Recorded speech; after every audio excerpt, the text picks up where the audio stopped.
Welcome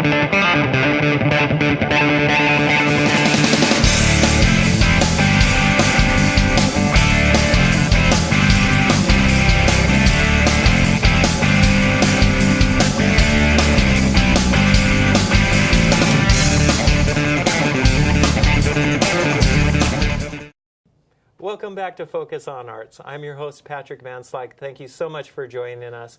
Today we have a real treat, one of my good friends, Eric Westrope. He's here to talk to us more about something that is really unique, something that I don't know a lot about. Eric, thank you so much for being here again. Hey, Patrick. Thanks for being... Thank you. Thanks for having me. Absolutely. Yeah. So, Eric, I was so surprised when I found out that that you not only were interested in theology, but that you had actually gone to school for it. And I know that when we were last here, we started a discussion that you felt that you had some stuff that you didn't have a chance and opportunity to talk about. Well, yeah, I really appreciate you having me last time. It gave me some exposure. Sure. Because certainly the class I facilitate in Pasadena, it's completely volunteer, and any exposure I can get that might give people the opportunity to participate. Yes. I welcome. So okay. Yeah, thanks. Now let's get some housekeeping out of the way first of all. You teach a class, and what is it called? It's called Embracing Ritual. Okay. It's in Pasadena. It's on the corner of Madison and Colorado, in the Playhouse District, just up from the Lemley and Vromans. Pasadena Presbyterian Church. It's at 11:30 a.m. on Sundays. Okay. And it's called Embracing Ritual, and it's kind of a play on ER, sort of an emergency room, kind of for the fact that the church and Christianity has gotten so off track, I think. Okay. But also looking at the ways in which, culture in general and society has kind of their sort of worldview on things, and so on and so forth. Okay. Yeah. So is it a Christian-based class, or is it across the board sort of religion? Well, ritual? my education is in Christian theology. Okay. Yeah, but I also have a background in cultural studies. Okay. Which I think is so important because people have become so disenfranchised with religion. Right. Sometimes the only door open to them is through certain cultural artifacts like film and art and literature, and it allows people kind of a door into these kind of deeper discussions on religion and spiritual issues, and Yes. So yes, we are focused. I mean, it's my area of study. I'm not educated in Eastern thought really, but obviously that comes into the discussion. We welcome people from any faith, color, creed, sexual identity. Okay. But let me just say that really the core emphasis of our class is not so much based on identity politics, as you would call it. Okay. It's not so much celebrating our cultural sort of differences, as in putting those aside to a certain degree. Okay. With the political correctness movement and multiculturalism, celebrating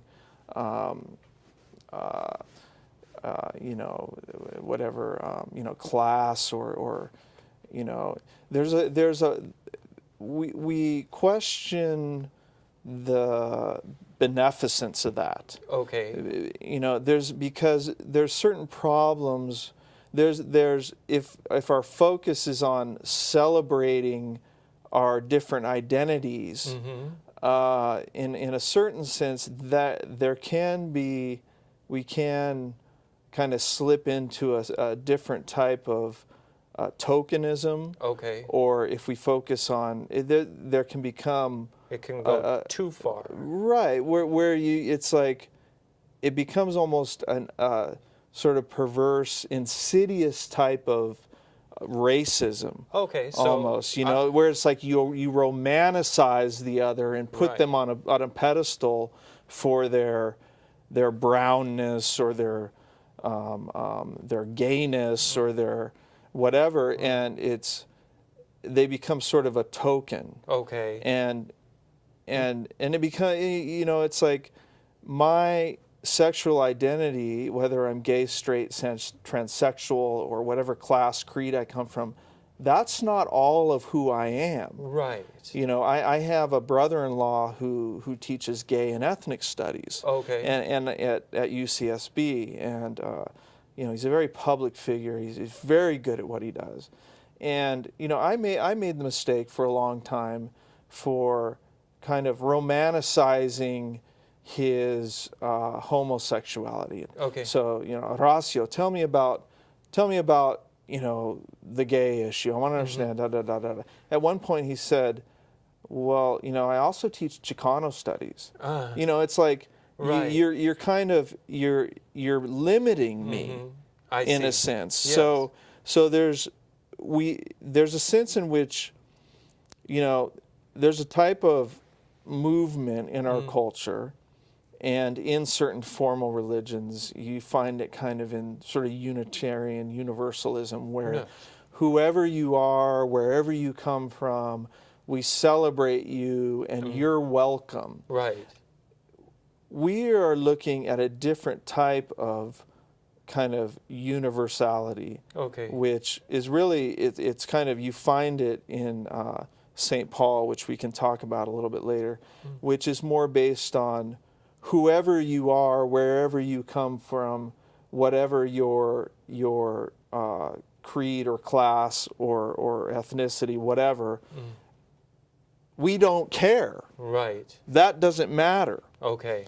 That doesn't matter. What we're interested in is, what do we have in common? And one of the things we focus on, we say this and we're not apologetic about it, our class is for broken people. Okay. Or people that can identify at least with the fact that life just doesn't make sense sometimes. Sure. That life is a duplicity. And maybe you don't identify with that directly, but perhaps you certainly know someone who's had trauma in their life. And so that's kind of the universal bond that we find. Okay. So there is that kind of foundation of brokenness, and if you want to call it sin, or you want to call it trauma or alienation, that's why the class really can be attractive to not just religious people, but we have atheists in the class. It doesn't matter what religion you come from. It doesn't matter what sexual identity. So it's about that solidarity we find among people who sense sort of a duplicity in life. Okay. And the answer to that being love. Okay. Now let me ask you this. You have said that and correct me if I'm getting this wrong, that in essence the political correct movement, instead of bringing us closer together by actually accentuating the differences or the things that we maybe characterize different groups by bringing us up so or shining such a light on those that they're actually pushing us apart rather than bringing us together. Obviously there has been and still is a time and a place for being more sensitive to. I mean, obviously with the disenfranchisement of women and blacks in this country, and the horrifying history of ethnic cleansing and so on and so forth on a global scale, that's certainly an important issue. But I think that's not the end-all, be-all. Sure. And I think in some sense we're sort of exploring kind of what's beyond that, where where it doesn't matter. It's not so much, your brownness or your gayness, or not your gayness. Right. Sorry to out Patrick on TV, or say you're from like some back asswards place like Wyoming, for example. So. Actually, I'm kind of trailer trash myself, so I know I look like I'm landed gentry, but I can go anywhere and get treated like this, Eric. I don't have to stay here. But it's interesting because we joke. But the reason we joke and the reason Patrick and I joke is because when we came to the place where we can make fun of each other, we have crossed a very important boundary. Right. Where we're not just kind of, you would see right through me if, I was just kind of pandering to you and I was being politically correct all the time. Putting on airs. Really, yes. what I'm saying is the opposite of what, when I joke, I'm saying the opposite. Right. You're not backwards. I have the deepest respect for you. You have taught me so much. And, I think a good example, and I know this is a very controversial kind of issue, but for the Oscars, Birdman won the Oscars. Now, Birdman was directed by a Greg. What was his name? Do you remember? But he was a Mexican immigrant, and Sean Penn, who I think his politics are a little wacko, but anyway, I think he's an amazing actor. He got up and he presented the award. Okay. And for those of you that remember, he opened it up and he saw that Birdman won. And he said, "Who gave this guy his green card?" Oh. Most people laughed, but you had this extreme backlash on among a certain amount of Latinos. The reason I feel that I can speak a little more openly about this is because my significant other is from El Salvador and my extended family. So we have a very kind of playful way of insulting each other, which brings us closer. Sure. But the political correct sort of segment of our society was outraged. Okay. What they didn't understand was Sean Penn has a close personal relationship with this director. I see. And what he was doing was he was actually doing the opposite of being degrading and insulting. He was actually it was a moment of satire, of making fun of how simplistic and narrow-minded we can be. Sure. And that's kind of an example. It's an example of the importance of jokes and humor in our society. Sure. Yeah. Yeah, and I agree. The entire political correctness thing has just gone way too far. It's just insane. The things that we can and can't do, and unfortunately, I definitely agree with you in the fact that it has gone to the point where it is actually, instead of bringing us closer together, I think it has spread us farther apart. In the fact that, we can't talk about this, or if we are going to talk about this, we can only do it this way. And I do see a difference in when you know someone intimately, where those things are all cast aside, except when you are using them as satire or in a joking manner. And I would hope that that's the way that we were moving, that's the way that the pendulum was swinging in this country. However, you just never know. It's you say that it moves us farther apart. It becomes paralyzing, where we feel we have to be so sensitive. Right. And now, this is not an easy process. It's not. It's you kind of have to get to know someone. You have to kind of, But my brother, who is gay, he's getting married actually in September to his partner in Boston. Oh, wow. But the way that you see among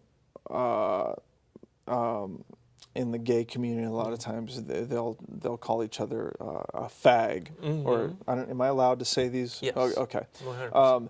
there's something very refreshing about that, in that they have taken a word that has been used so abusively in our society, and they've colonized that word. They've recolonized it. They own that word now. Sure. And they therefore have disarmed the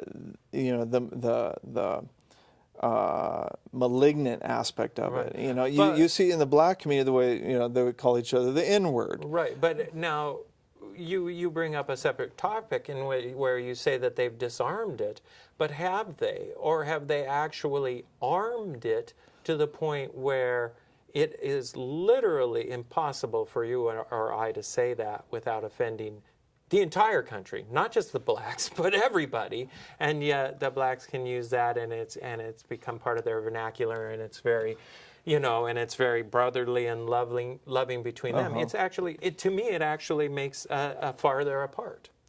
Well, okay, this is a very important question, and I'm glad you brought it up.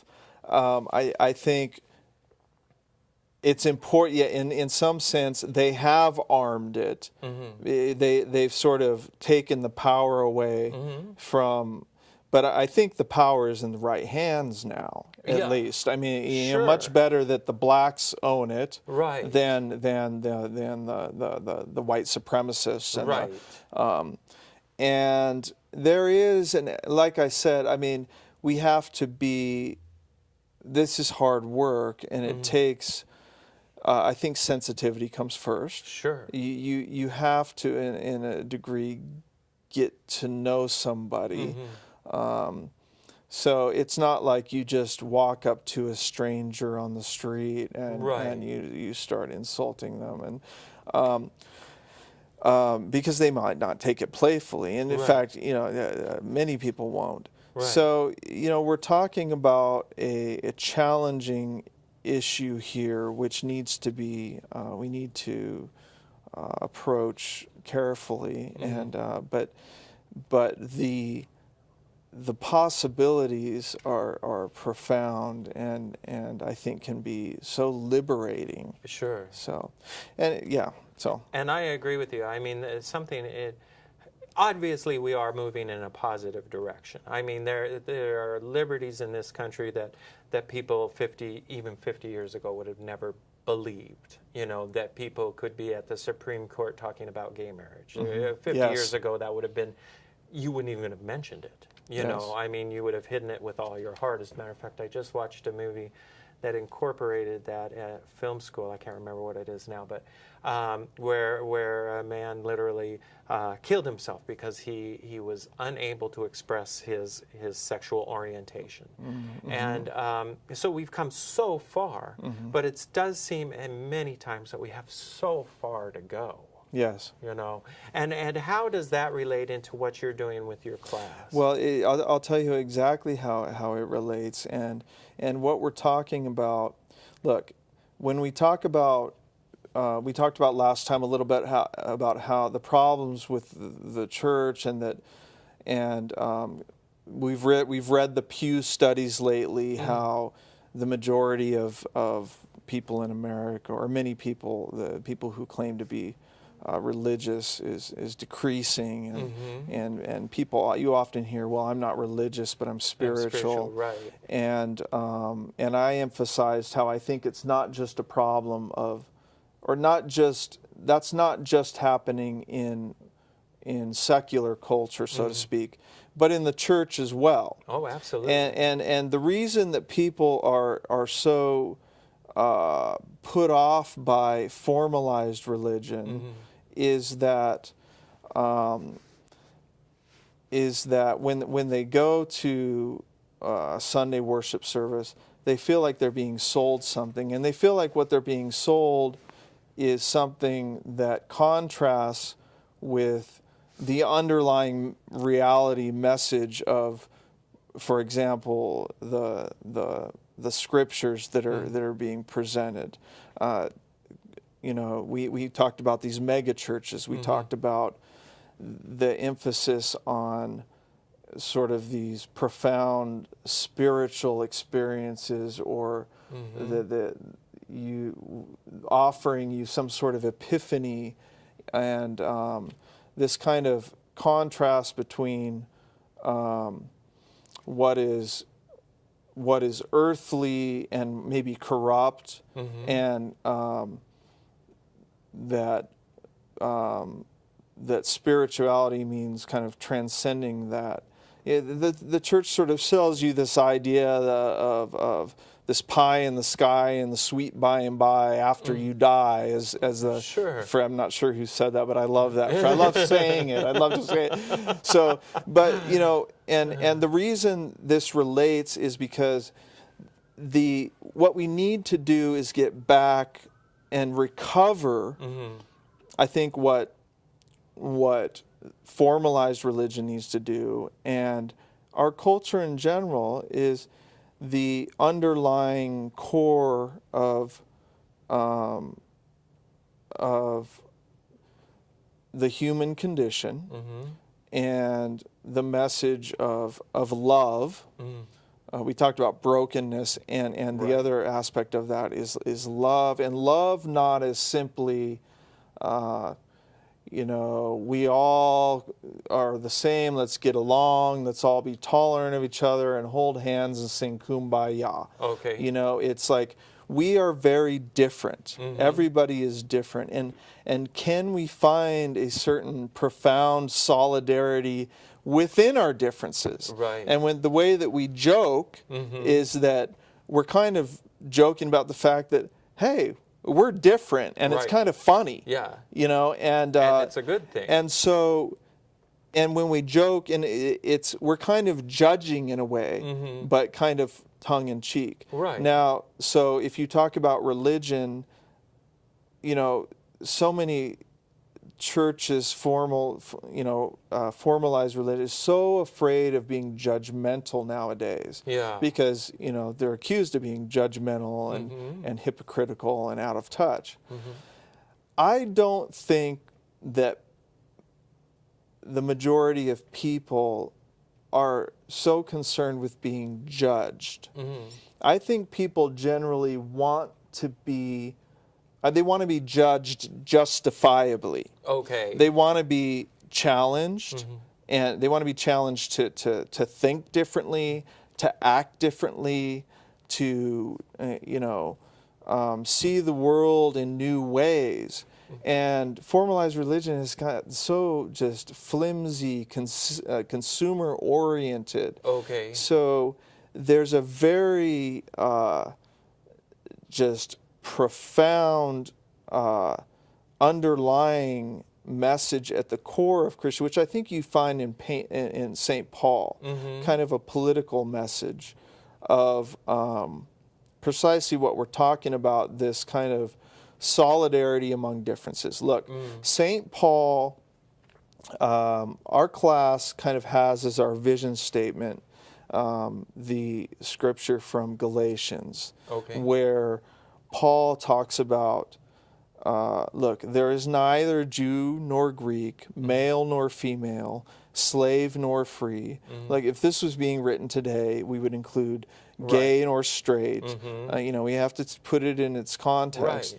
And the emphasis is not on, look, whatever your identity, whatever your sexual identity, wherever you come from, you're accepted. It's the emphasis is on there is neither Jew nor Greek, male. It's putting aside identity politics, because when we get caught up in that and the political correctness, that we get into culture wars and feeling paralyzed, as you were pointing out. Is it possible to find common ground with your neighbor not being the one who's watering the lawn next door, that shouldn't be watering the lawn. Don't be watering, Monrovians. Don't water. We're talking about the neighbor is the person who looks different, eats different food, who we are, we're compelled to dismiss. If you've ever seen, we do focus a lot on film. If you've seen, you saw Dead Men Walking. I know you do film, and I know you're studying film, and we've talked about that a lot. And you came to my class, and you talked a lot about the suspension of disbelief and so on and so forth. But I think Dead Man Walking is a good is maybe the wrong word. It's a kind of a scary, horrifying example of just exactly who our neighbor is. Right. Our neighbor can be the most horrifying and repulsive person. So our class focuses on not where we can find our similarities, or not promoting a certain tolerance towards people's differences. I mean, tolerance is a word you use towards annoying uncle. Right. I tolerate that, Right. my annoying. Yes. You know, we're talking about, look, you know, there's certain things that rub me the wrong way about my neighbor. Where do we find solidarity? I think one way is in our relation with our experience in the world. Do we feel sort of out of place here? Have we experienced, you know, on more of a psychoanalytic sense, brokenness? Do we relate with the fact that the good suffer and the evil prosper? And the idea of love. And love, not this profound welling up of emotion and feeling for someone else, but love as a profound act of embracing someone in spite of maybe the disconnect you might feel with them. So it almost sounds like you're talking about finding, when you spoke of there is neither male nor female, so we're working on the identity that we're all human, that we're all in it together, that we are all the same, but in a way that we still are able to balance and appreciate and celebrate the differences that are within each other. Yes, it's almost like our similarities are our differences. Okay. What we have in common are our differences, not just our differences in our outward differences, that you look different, that you're from, you know, that hickish place, Wyoming, you know, I'm from cool Southern California, you know, but also the internal differences that we feel, that, you know, we feel a certain conflict sometimes, you know, internally. Sure. And this is what Paul was dealing with precisely with, faced with the Roman Empire, which was such a hotbed of identity politics and cultural wars. Now, Rome pretty much, you were accepted everyone, and allowed freedom of religion and wherever you came from, as long as you paid your taxes, of course. But it was also driven by identity politics like class, creed. I mean, it was a very sort of, I guess, caste-oriented society. So class, gender, you know, obviously women had no place. Now, Paul, he was precisely embracing the sort of the underdog. And we talk a lot about, we had a series where we focused on punk rock. Okay. And punk rock, how the core, and I don't know, I know Greg and Pat, you know, our friend Greg Lewis, who, and he was fun to have him there because he's really, but punk rock is a movement which really embraces the underdog. Right. Now, Paul, who he was speaking to was the maids, the servants, the outcast of society, the disenfranchised, the part kind of with no part. Right. And he's saying, look, you're in a culture where, you know, salvation is often based on your class status. Right. And I mean, you know, emperors were even could become deified.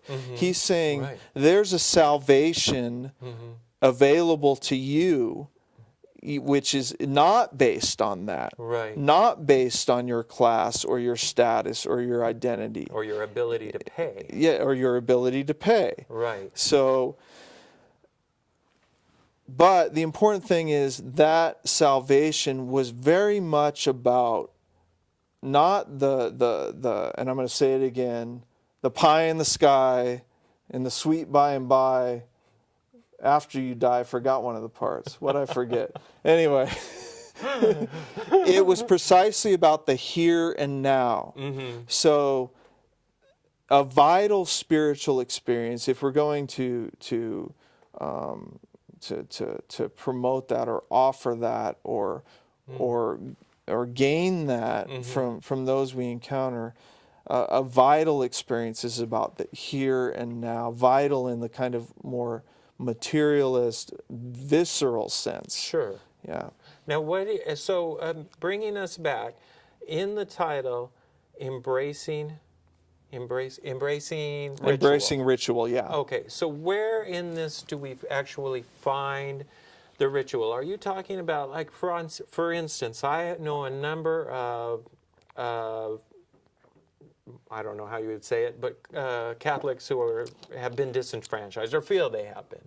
But one thing that almost all of them have in common is they say, we miss the ritual. Mm-hmm. You know, we don't feel like we belong there anymore, but I miss the rituals. Mm-hmm. Is that part of what you're talking about here, or am I completely off? Absolutely, that's part. And you brought that up last time. Mm-hmm. You talked about the cafeteria Catholic, right, which was a new term to me, but I love it. You know, people talk about, you know, you often hear, I have to say, I got to admit, this is something that annoys me more than ever when people say, well, I'm not religious, I'm just spiritual. Right. I tend to be contrary to that. I like to remind myself that what I say is I'm not spiritual, I'm religious. Okay. And really what I'm saying is that by tradition, mm-hmm, by who I am as a human being, by the ritual of the religious tradition, I'm doing one of the most human things I could be doing. Oh. So I think, you know, in these Pew studies recently, one response was by a Baptist minister who said, well, this attrition in the church, people leaving formal religion, is a good thing because it's kind of weeding out the riffraff, the sure, people that aren't real believers and so on and so right, forth. And I saw a wonderful response from a Catholic who happened to be a cafeteria Catholic. And you know, and one of the things he said, and then I want to say one other thing in regard to that.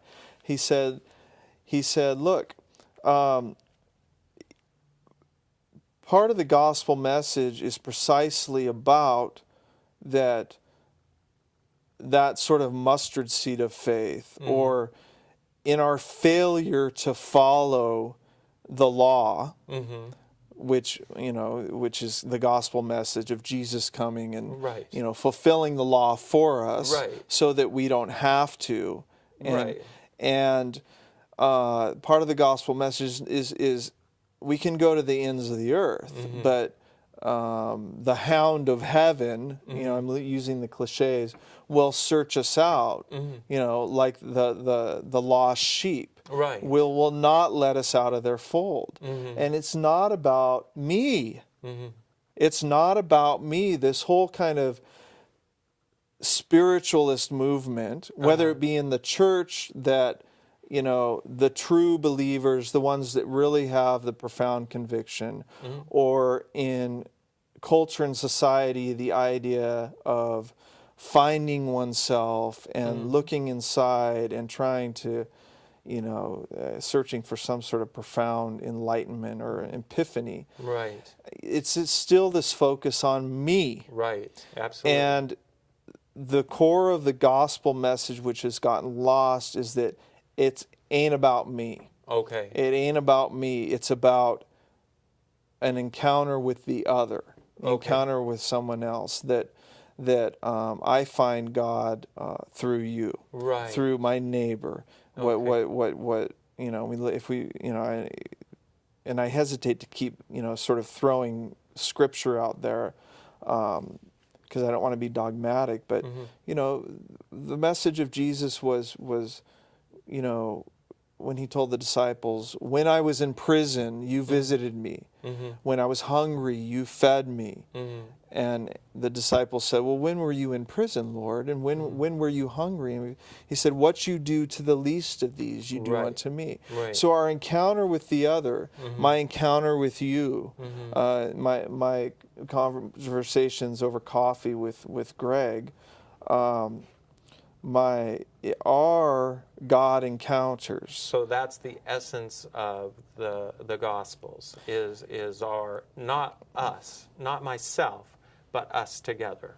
That's, I think, the core sort of the challenging lesson of the Gospels is really that I can't do it, but with your help I can. Right. With something, if you want to call it God or another power or my experience with the other person, we can do it together. Yes. And in the sort of paradoxical, kind of bizarre way, through the person that we least expect, our neighbor. For sure. I mean, we've all had those experiences where, the person that we're most, compelled to dismiss, if we pause and listen, they have profound things to say to us. Or if we simply give them our time of day or be of service, it does something for us. And that's kind of the profound sort of gospel message I'm talking about. I have a question for you, and then we're almost out of time. I know this always happens to us. But I understand what you're saying, and I believe it in 100%. I believe that, and I know this isn't supposed to be a religious show, but it is. I mean, that's what we're talking about. And I believe that my relationship with God is based on the way that I treat you, rather than how much I'm talking to God or, how much money I'm giving to the church. I believe that my relationship with God is directly related to how I treat other people, which goes back to saying you fed me when I was hungry. So the way that I treat other people is defining my relationship with God. But I know a girl who belongs to one of the mega churches, and they are so, excuse the pun, but they are so hell-bent on spreading the message that I heard them talking, and this one girl said, well, we saved enough money and I went to Africa and it was so hard and there was this starving girl, but we ended up saving her and she accepted Jesus as her Lord and Savior. And I couldn't help but think inside, one, because I'm cynical, but two, because there was this thought in my mind is, well, if you are offering water to somebody who is dying from dehydration, are they not going to say anything while you're handing them the water? So I question these people who, it's almost like they are collecting souls, like I've saved this many souls, so and you've only saved this many souls, Yes. And have you experienced that? Have you ever seen anything like that? Well, yeah. What you're saying precisely is this. It's a type of exploitation. Okay. You're exploiting others, and there's something. Well, I want to be careful here because there's so much. There's so few. There's probably not enough philanthropy in the world, but there's something a little arrogant in that, and I would want to flip it around, and I think, for example, the formalized religion, what it needs to do is not what can I offer these people, but what can they offer me. Sure. And what kind of salvation can they offer me? Okay. Not salvation as in am I going to heaven or not? But what kind of how can I experience a profound transformational event, like in a capital E, that is kind of life-changing and transformative. Right. And well, so here. whenever I invite people to my class or that I facilitate, and by the way, we have everyone sort of helps facilitate the course. This Sunday we're going to be discussing. For those of you who are familiar with the comedian Jim Gaffigan, he has a new kind of Seinfeldish show, and his first episode is on the internet. You can stream it. It's a wonderful, hilarious, but provocative at the same time. It really addresses religion and how we kind of can make fun of ourselves. But whenever I invite people to ER, it's always, it would be great if you could come. I think you'd have something really to offer. I see. And I think people would benefit from you being there. And I could appreciate your support. Right. It's not... I have something to offer I have an you. agenda. Right. So you're not a means to an end. Right. You're, Right. So... We want you to be part. Yeah, okay. Yeah. Well, Eric, once again, it's just been wonderful, and this is a unique situation because we are filming before a live studio audience. So this is just fabulous. We're starting a new trend here. And Greg, at some point, he's got it because he's been coming to the class. Yeah. And at some point, you may want to we're going to get some of his perspective. And as well. I would love to get his perspective on cats because I know he has a lot to say, although we do disagree quite a bit on monkeys. Well, I did tell him before, if he got called up here, he couldn't talk about cats and he couldn't talk about, what was the other thing? There were a number of things. Well, I hope one of them was monkeys. So Yeah. anyway, Eric, thank Thanks, you so Patrick. much for being here. Once again, please tell our audience where they can find you, how they can find you, when they can find you. Once more.